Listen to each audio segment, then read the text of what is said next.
नमस्कार. मी आज तुमच्यासोबत परफेक्ट डोशाची रेसिपी शेअर करणार आहे.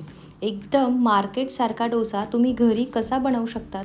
बऱ्याच वेळेस काय होतं ना, आपण डोसा पसरवतो, तो सगळीकडून छान पसरतो, पण छान शिजतोसुद्धा, पण तव्यावरून बाहेरच निघत नाही.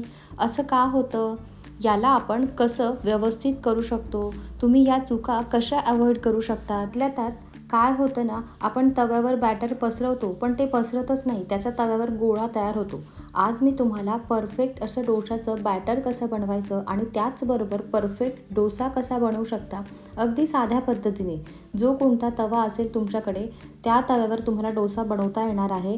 डोसा बनवण्यासाठी एक वेगळा तवा असतो, पण तुमच्याकडे नसेल तरी तुमच्याकडे जो तवा आहे त्यावर तुम्हाला डोसा बनवता येणार आहे. आज आपण या व्हिडिओत तेच बघणार आहोत.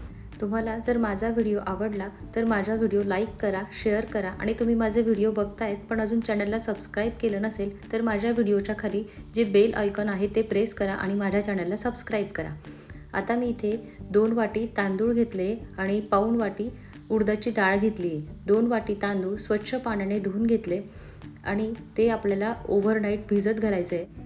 मी डोशासाठी रेशनच्या तांदळाचा वापर केला आहे आणि टरकल नसलेली उडदाची डाळ मी वापरणार आहे.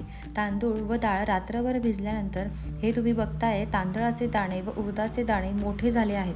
आता मी उडदाच्या डाळीचं पाणी निथळून थोडं पाणी ॲड करून या डाळीची फाईन अशी पेस्ट बनवून घेतली. ही पेस्ट आपल्याला 3 ते 4 मिनटं छान फेटून घ्यायची आहे. फेटल्यानंतर ती डाळ छान फुलते, म्हणजे ते बॅटर छान फुलतं.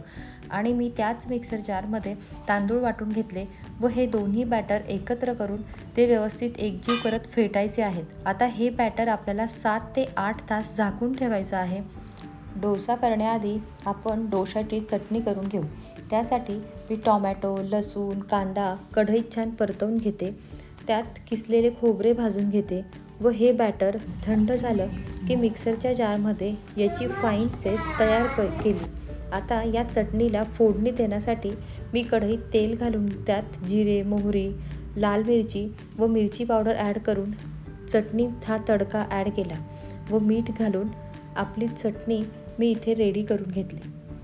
आता मी बटाट्याची भाजी करून घेण्यासाठी एका कढईत तेल गरम करून त्यात जिरे, मोहरी, हिरवी मिरची व लसणाची पेस्ट ॲड केली आणि बारीक चिरून घेतलेला कांदा छान गुलाबी रंग येईपर्यंत परतवून घेतला.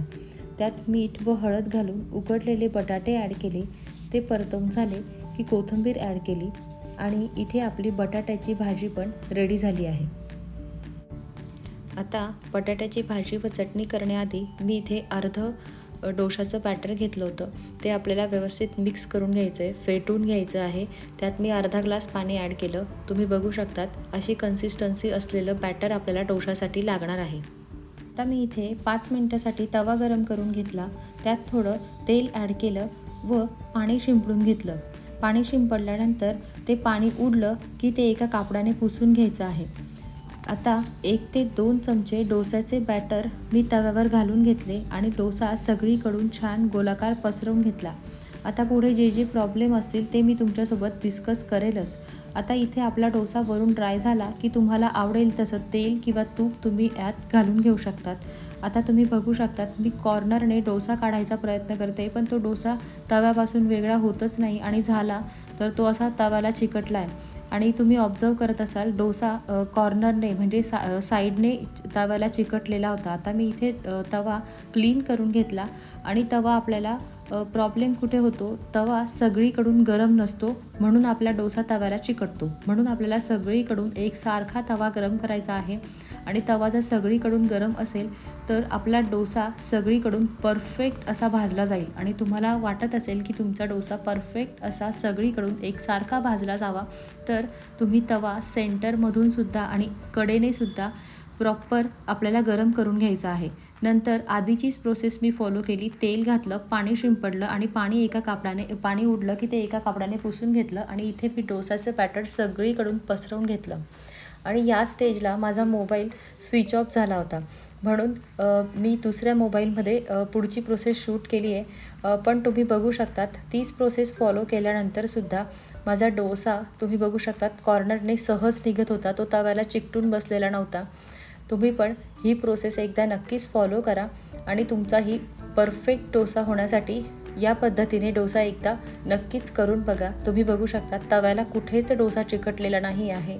अशाच पद्धतीने मी सगळे डोसे करून घेतले. हे बघू शकता तुम्ही, आपला तवा पूर्णपणे प्लेन आहे.